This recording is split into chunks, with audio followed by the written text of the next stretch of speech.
Shalom saudaraku yang dikasihi Tuhan. Saat ini kita akan kembali mendengarkan cerita kesaksian yang datang dari negara Brazil yang menceritakan tentang kehidupan seorang umat Tuhan bernama Washington dengan judul Mengajar untuk Keabadian. Seluruh hidup Washington berputar di sekitar Northeast Brazil Academy di Brasil. Ayahnya adalah salah seorang lulusan pertama sekolah tersebut yang didirikan pada tahun 1943. Dia sendiri lahir di kota tersebut.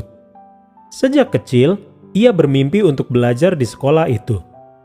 Seiring bertambahnya usia, impiannya pun menjadi kenyataan. Ia belajar di sekolah tersebut dan lulus dari sana sebelum bekerja di kantor pajak Brasil. Ketika ia menikah dan memiliki seorang putra, ia berharap bahwa putranya juga akan belajar di sekolah tersebut. Namun, banjir melanda sekolah itu pada tahun 2000 dan menghancurkannya. Washington dan banyak orang lain yang mencintai sekolah tersebut sangat terpukul. Beberapa tahun berlalu, dan Washington mengetahui bahwa gereja Masyiatkan Hari ke-7 telah membeli tanah untuk membuka sekolah untuk menggantikan Northeast Brazil Academy. Ia sangat gembira. Ia mengubah seluruh hidupnya untuk menjadikan sekolah tersebut bagian dari hidupnya lagi. Saat itu, Washington tinggal di Recife, sebuah kota besar yang terletak beberapa jam perjalanan mobil dari lokasi sekolah yang baru. Ia telah membangun kehidupan yang baik bagi keluarganya di Recife dan ia memiliki beberapa rumah di sana. Ia juga sudah mendekati usia pensiun. Namun, semua itu tidak menjadi masalah.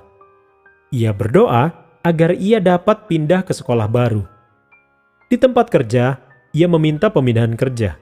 Perpindahan itu tidak mudah diperoleh, tetapi terkadang karyawan yang mendekati usia pensiun diizinkan untuk pindah.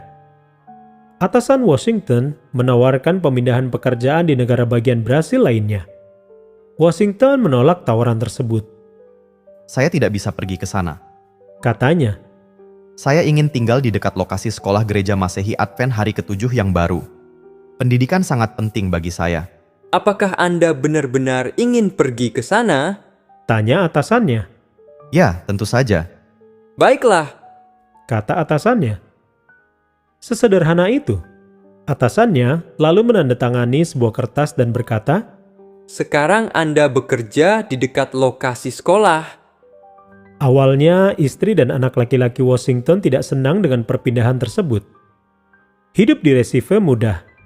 Mereka tinggal di dekat pusat perbelanjaan besar dan semuanya dekat. Lokasi sekolah dikelilingi oleh hutan. Namun mereka berdua setuju untuk pindah. Washington lalu membeli tanah di dekat lokasi sekolah dan membangun rumah baru. Ia menjual 2 rumah di Recife dan menyumbangkan uangnya untuk proyek sekolah. Ketika pembangunan sekolah dimulai pada tahun 2007, Washington dengan antusias mengikuti perkembangannya. Ia terlibat dalam penggalangan dana dan membantu merekrut siswa. Ia membayar uang sekolah siswa dan menghibahkan rumahnya kepada kepala sekolah pertama. Kemudian ia membangun rumah kedua di dekat sekolah. Atas kegembiraannya, sekolah tersebut akhirnya dibuka pada tahun 2014 dan putranya Igor menjadi anak pertama yang terdaftar sebagai siswa. Anak laki-laki itu berusia 10 tahun. Saat ini, Washington berusia 65 tahun dan telah pensiun. Tetapi ia masih bekerja di kantor pajak dekat sekolah tersebut. Igor telah lulus dari sekolah tersebut yang mengajar hingga sekolah menengah atas dan sedang belajar di universitas.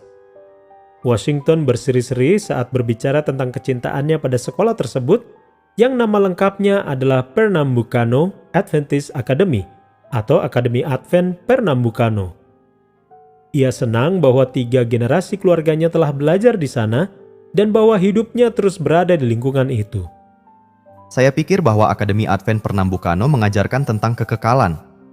Katanya, Saya percaya itu menempatkan anak-anak di jalan menuju ke surga. saudaraku yang terkasih, bagian dari persembahan Sabat ke-13 Triwulan ini yang juga dikenal sebagai persembahan proyek misi Triwulanan akan membantu Pernambucano Adventist Academy atau Akademi Advent Pernambucano yang akhirnya membuka gereja besar dengan tempat duduk untuk 500 orang. Terima kasih telah merencanakan persembahan yang murah hati untuk proyek penting ini.